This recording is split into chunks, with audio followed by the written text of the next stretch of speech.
नमस्कार, TV 20 news में आप सभी दर्शकों का स्वागत है। मैं हूं आपके साथ अशोक वर्मा। अब रुख करते हैं खबरों की तरफ।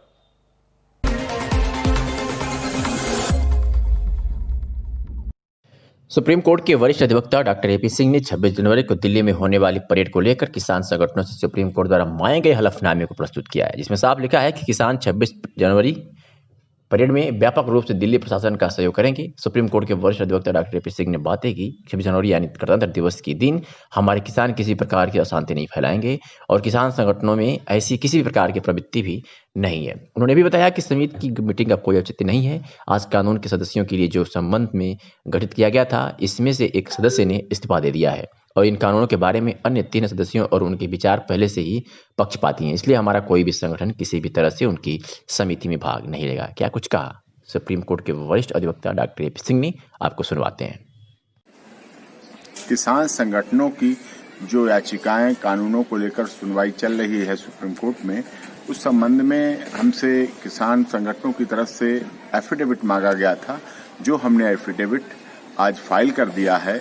अभी उसमें साफ तौर पे कहा गया गणतंत्र दिवस 26 जनवरी की परेड के लिए हमारे किसान संगठन पूरी तरह से शासन प्रशासन से सहयोग करेंगे और उनके साथ होंगे। किसी भी तरह की अशांति की प्रवृत्ति हमारे संगठनों की जो कार्यकर्ता हैं उनमें नहीं है।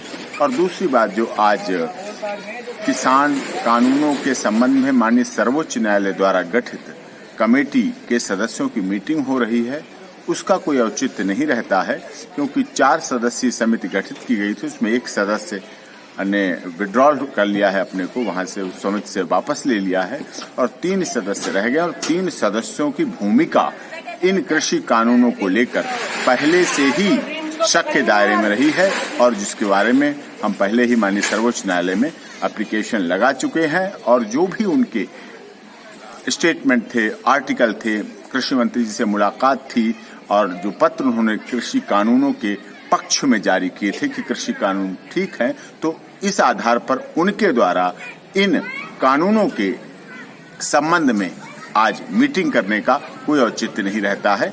इसलिए अब नई कमेटी गठित होगी और नए लोग होंगे तो उसका औचित्य बनता है। उसमें तो किसान संगठन शामिल होने की सोच सकते हैं। इन लोगों के समक्ष हमारे कोई भी किसान संगठन उसमें शामिल होने के बारे में बिल्कुल नहीं सोच सकते हैं।